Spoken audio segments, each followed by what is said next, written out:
চূড়ান্ত সাফল্য রাজা ভাতখাওয়া শকুন প্রজনন কেন্দ্রের।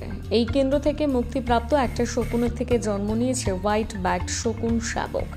রাজা ভাতখাওয়া জঙ্গলের ভেতর শকুনটির জন্ম হয়েছে বলে বন দপ্তর সূত্রে খবর। বক্সা ব্যাঘ্র প্রকল্পের আধিকারিকরা মনে করছেন এই শকুন প্রজনন কার্যক্রম পরবর্তীতে ব্যাপক সাড়া ফেলবে।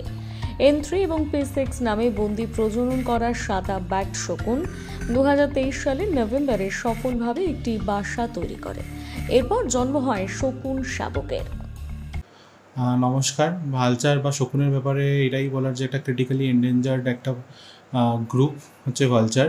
আমাদের দেশে তো খুবই এখন কম সংখ্যায় পাওয়া যায়। আমাদের রাজা ভাতখাওয়াতে একটি ভালচার প্রজনন কেন্দ্র আছে, কনজারভেশন ব্রিডিং সেন্টার, এবং এই বিষয়ে আমার মনে হয় যে আমরা ঊর্ধ্বতন কর্তৃপক্ষ বললেই বেশি ভালো হতো, কারণ একটা ওয়াইল্ড লাইফের ব্যাপার।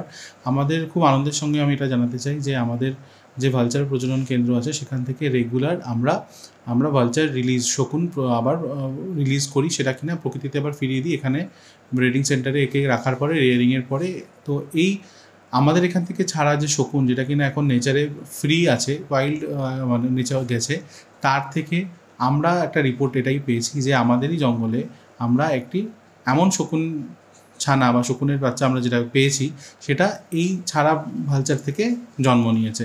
তো এটা আমাদের কাছে একটা খুব আনন্দের বিষয় যে আমরা যে প্রচেষ্টাটা করছি, যে আমরা সংরক্ষণ করছি, প্রজনন করাচ্ছি, এবং আমাদের মূল লক্ষ্য হচ্ছে যে প্রকৃতিতে এর সংখ্যা বৃদ্ধি করা।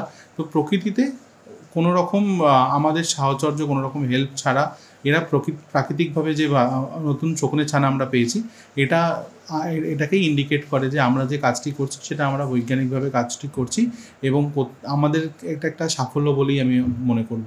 কোন প্রজাতির যে প্রজাতি আছে সেটাই হলো একটি হোয়াইট ব্যাক প্রজাতির ভালচার বা শকুন। খুবই রেয়ার মানে ভালচারের ক্ষেত্রে এটাই আপনি বলতে পারেন যে ক্রিটিক্যালি এন্ডেঞ্জার্ড, এবং প্রায় 99.9% এরা অবলুপ্ত হয়ে গেছে।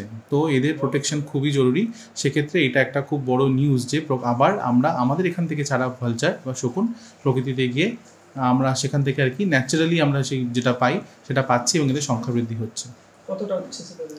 হ্যাঁ, উচ্ছ্বসিত বলতে এখানে তো আমরা খুবই এক্সাইটেড এবং এটা খুব মোটিভেশন পাচ্ছি এটা থেকে, এবং পরবর্তীতে আমরা চাইবো যে আমরা এই কাজটাকে আরও বেটারভাবে, আরও বড় পরিসরে করি, যাতে আমরা আমাদের লক্ষ্যে পৌঁছতে পারি। আপনার শুভ? আমার নাম অমলেন্দু মাঝি, আমি এই রেঞ্জে এখন কর্মরত।